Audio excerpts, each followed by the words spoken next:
அன்பானவர்களே, மறுபடியும் ஆண்டவராய் இயேசு கிறிஸ்து நாமத்தில் உங்களை வாழ்த்துகின்றேன். அனைவருக்கும் கிறிஸ்து இயக்கத்தின் சார்பிலும் என்னுடைய பணிவான வணக்கங்களையும் வாழ்த்தலையும் தெரிவித்துக் கொள்கின்றேன்.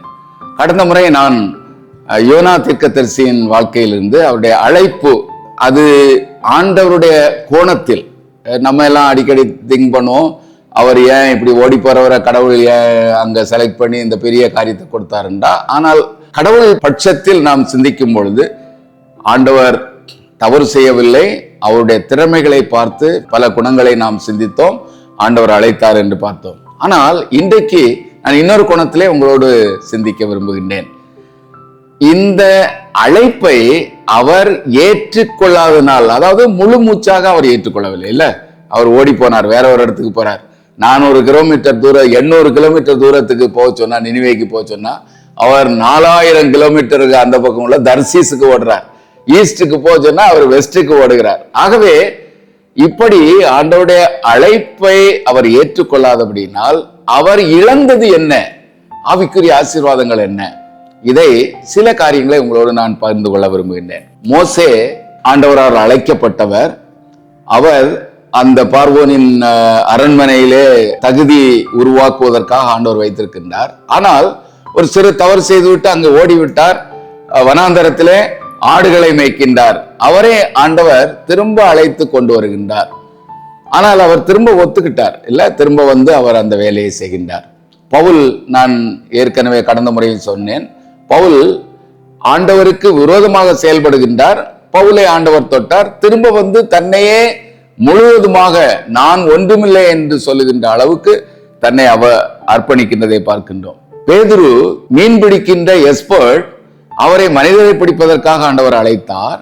இப்ப மறுபடியும் ஆண்டவர் உயிர்த்தெழுந்த பிறகு ஆண்டவரை சந்திக்காதபடி அவர் ஆண்டவரை விட்டு தூரமாக மீன்பிடிக்க பழைய தொழிலுக்கே போகின்றார். ஆனால் ஆண்டவர் விடவில்லை, அவரை மறுபடியும் தொட்டார்.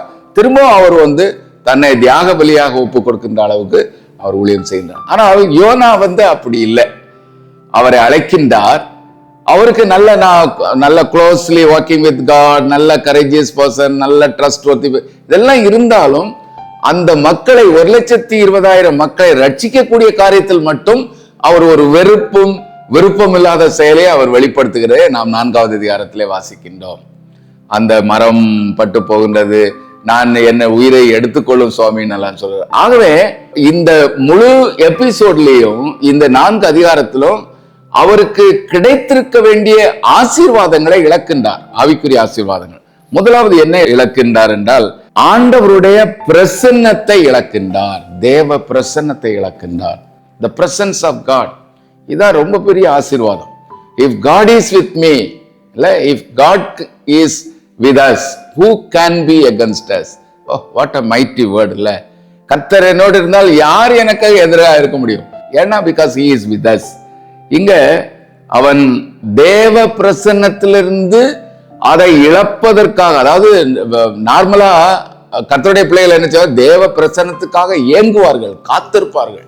இல்ல, இப்ப எல்லாம் நம்ம பார்க்கிறோம், முழு இரவு கூட்டம், 3 நாள் கூட்டம், 4 நாள் உபதேசம். சோ தேவ பிரசன்னத்துக்காக ஏங்குகின்றவர்கள் மத்தியிலே இங்க ஒருவர் தேவ பிரசன்னத்திலிருந்து ஓடுகிறதற்காக காசு கொடுத்து அவர் தர்சீஸுக்கு போனதை பார்க்கணும். So he lost the presence of God. நான் ஏற்கனவே கடந்த முறை சொன்னேன், தேவனோடு வாழ்ந்தவர், தேவனை நன்றாக அறிந்தவர். ஆனால் இங்க என்ன பண்றார், கர்த்தர் கொடுத்த கடமையை செய்ய விருப்பம் இல்லாதபடினால் தேவ பிரசன்னத்தை இழந்து ஓடுகின்றார். It can happen in any one of our life.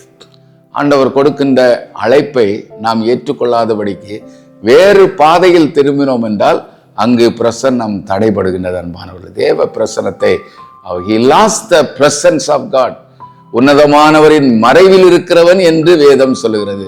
மறைவில் இல்லாதவன்னா அந்த கீழே சொல்லப்பட்டுகின்ற அனைத்து ஆசீர்வாதங்களும் இஸ் நாட் ஃபார் him.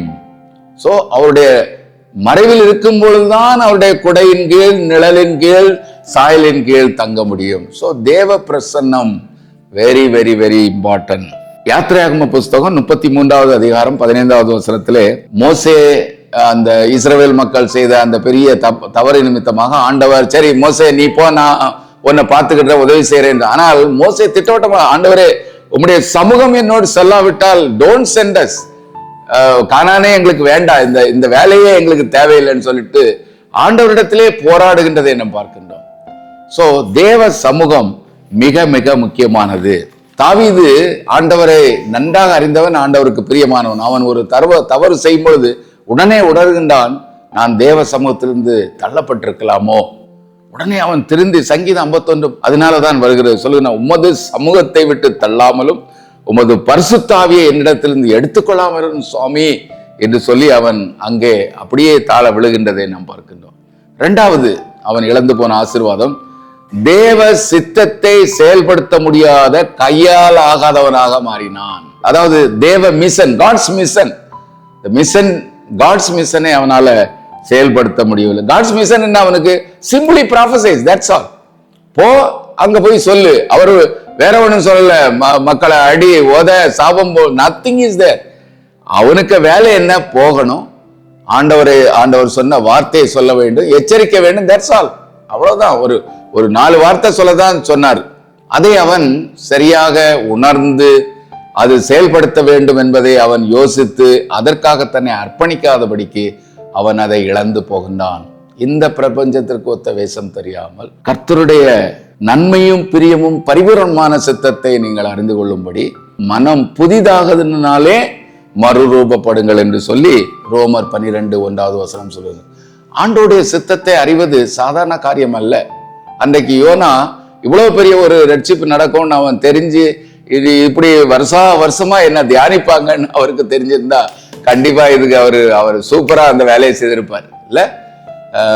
இன்னைக்கு நண்பர் சுவிசேஷ ஜபக்குழு, விஸ்வவாணி, ஐயம் போன்ற இயக்கங்கள் ஒரு தனி மனிதர் அல்லது ஒரு குழுவினால் இயக்கம் உருவாக்கப்பட்டது. ஆனால் காலமாக கர்த்தருடைய பணியை செய்து கொண்டே இருக்கிறது. அன்றைக்கு அவர்களுக்கு தெரியாது. பட் இன்றைக்கு நாம் அறிகின்றோம், ஆசீர்வதிக்கப்படுகின்றோம். நம்மையும் ஆண்டவர் அப்படித்தான் அவருடைய சித்தத்தை செயல்படுத்தும் பொழுது ஏதோ நமக்கு அது ஒரு விளையாட்டாக தெரியும். ஆனால் வருங்காலத்திலே ஆஃப்டர் 20 years, 30 years, 40 years அவருடைய மிரக்கிள் நமக்கு வெளிப்படும். மூன்றாவது, ஃப்ரம் ஹிஸ் டியூட்டி, அவனுடைய அந்த கடமையிலிருந்து அவன் தவறி போகின்றான். அவனுடைய கடமை என்ன? தீர்க்க தரிசனம் சொல்வது அவனுடைய கடமை. he has to prophesize. அவனுடைய ப்ராஃபெட்டிக்கல் வேர்ட், ஆண்டவர் கொடுத்த வார்த்தை மெல்லிய சத்தத்தை நன்றாக உணர்கின்றான். இந்த நினிவே மக்களுக்கு முன்னால போய் நான் ஆண்டவரை பற்றி சொல்ல வேண்டும். he realized, அவனுடைய டியூட்டி அவன் ரியலைஸ் பண்ணான். ஆனா அவன் செய்ய தவறிவிட்டான். நன்றாக அறிந்து, ஆனால் அதை அவன் செயல்படுத்த தவறிவிட்டான். இன்னைக்கு 146, 147 கோடி மக்கள் இந்தியாவிலே இருக்கின்றார்கள். இந்த மக்களுக்கு நானும் சுவிசேஷம் சொல்வதற்கு கடமை உள்ளவன் தான் என்பது எனக்கு நன்றாக தெரியும். ஒவ்வொரு ஞாயிற்றுக்கிழமையிலும் நான் போதிக்கப்படுகின்றேன், வேதத்தை வாசிக்கும் பொழுதெல்லாம் நான் கேள்விப்படுகின்றேன். ஆனால் இதை நான் செயல்படுத்துகின்றேனா, இதற்காக நான் என்னை அர்ப்பணிக்கின்றேனா, ஒரு பெரிய கேள்விக்குறி. அன்பானவர்களே, நான்காவதாக அவனுடைய he lost his trustworthiness. அந்த நம்பிக்கை, கடவுள் நம்பிக்கை வைத்துதான் அவனுக்கு அந்த பணியை கொடுத்தார் என்று நாம் ஏற்கனவே தியானித்தோம். ஆனால் அவனை அதை செயல்படுத்தினானா? இல்லை, அவன் அதை கெடுத்து விட்டான். ஏனென்றால் 800 கிலோமீட்டர் தூரத்தில் உள்ள நினிவேக்கு போக சொன்னா அவன் சிஸ்டமேட்டிக்லி பிளான்டு மிஸ்டேக் பண்றான். முதல்ல அவன் என்ன சொல்லுகின்றான்? கர்த்தருடைய சமூகத்திலிருந்து விலகி தர்சீசுக்கு ஓடி போகும்படி எழுந்து என்று சொல்லி he want to run away from the presence of God. 800 kilometres தூரத்தில் உள்ள ஈஸ்டுக்கு போவது பதில் வெஸ்டுக்கு ஏன் போறான்? ஏன்னா இஸ்ரேல் மக்களுடைய நம்பிக்கை என்னவென்றால், அந்த காலத்துல எருசலேமில தான், இஸ்ரேல தான் கடவுளுடைய பிரசன்னம் இருக்குது, வேற எங்குமே கிடையாது. மற்ற எல்லாருமே பாவிகள், எல்லாமே பிரஜாதிகள். கடவுள் எங்க இருக்கிறாரு? எருசலேமில் இருக்கிறார், இஸ்ரவேல்ல இருக்கிறார், இஸ்ரேல் மக்கள் மத்தியிலே இருக்கிறார். அதனால அவன் என்ன பண்றான்? நேர அங்கே விட்டுட்டு ரொம்ப தூரத்துக்கு. அப்ப அவனுடைய நம்பிக்கை என்ன இருக்கும்? ஆண்டவர் அங்க கிடையாது. சங்கீதம் 139 சொல்லுகின்றது, நான் வானத்துக்கு ஏறினாலும் நீர் அங்கே இருக்கின்றீர், நான் பாதாளத்தில் படுக்கை போட்டாலும் நீர் அங்கே இருக்கின்றீர். எங்க போனாலும் தப்ப முடியாது ஐயா. ஆண்டவர் அழைத்தார் என்றால் நான் அங்க போனேன், இங்க போனேன், அந்த வேலையை பண்ணேன், இந்த வேலையை பண்ணேன், அமரியா எங்க போனாலும் நடக்காது. கடவுள் அழைத்தார் என்றால் நாம் ஒப்பு கொடுக்க வேண்டும். அவருடைய அந்த நம்பிக்கைக்கு நாம் பாத்திரவான்களா இருக்கிறோம். ஆனால் இவன் நம்பிக்கையை இழந்து போனான். கடைசியாக ஒரு முக்கியமான பாயிண்ட் என்னவென்றால், he lost an awesome achievable opportunity. He lost his writing from the history. பாருங்க, இது நமக்கு நடக்கலாம் இல்ல? ஏன்னா ஒரு ஒரு ஒரு கிரேட் ஆப்பர்ச்சுனிட்டி ஃபார் ஆர்டினரி பர்சனுக்கு ஆண்டவர் கொடுக்கிறார். அவர் பெரிய ப்ராஃபட் எல்லாம் பெரிய வேலை செய்யல, ஒருவேளை செய்திருக்கலாம். அது ஆனா வேத புத்தகத்தில் ரொம்ப ஒன்றும் எழுதப்படவில்லை. அன்பானவர்களே, 1,20,000 பேரை ஒரு 4 சென்டென்ஸ் சொல்லி அவங்கள பேசும் பொழுது அவங்கள மனமாற்றம் செய்திருந்தார் என்றால், இவர் டைரக்டா போயிருந்தார் என்றால், நம்முடைய தியானமே வித்தியாசமா இருக்கும். யோனா யாராமாயிருப்பார்? ரட்சிப்புக்கு மாடல் என்று நாம் தியானித்திருப்போம். இன்றைக்கு he lost the blessing என்று தியானித்திருக்க மாட்டோம். அவர்களை யோசித்து பார்ப்போம்.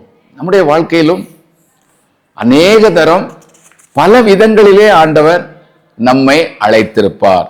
பெரியதொரு ரட்சிப்புக்கும் மனம் திரும்புதலுக்கும் காரணமாய் இருக்க வேண்டியவன் அந்த பாக்கியத்தை இழக்கிறான். இது நமக்கும் சம்பவிக்கலாம். தேவ அழைப்பை, தேவ தரிசனத்தை, தேவ சித்தத்தை உணராமல் புறமுது காட்டினால் இந்த இழப்பு நமக்கும் ஏற்படலாம். அன்பானவர்களே, தேவ அழைப்பை உணர்வோம். தேவன் நம்முடைய வாழ்க்கையிலே தூர தரிசனத்தை பார்க்கின்றார். நாம் ஷார்ட் சைட்டாக இல்லாதபடிக்கு லாங் சைட்டாக நம்முடைய வாழ்க்கையை நாம் பார்த்தோம் என்றால் ஆண்டவருக்கு நாம் ஒப்பு கொடுப்போம். நிச்சயமாக ஆண்டவரோடு இணைந்து பெரிய காரியங்களை செய்ய நாம் செயல்படுவோம். ஆண்டவர் உங்களை ஆசீர்வதிப்பாராக. God bless you. நம் தேச சுதந்திர வானிலே கார்மேகம் சூழ்ந்திடும் காலமே, நம் தேச சுதந்திர வானிலே கார்மேகம் சூழ்ந்திடும் காலமே, ஒளி வீசும் தீபமாய் வாருமே, தேசத்தை மீட்டிட சேருமே, தேசத்தை மீட்டிடவே சேருமே.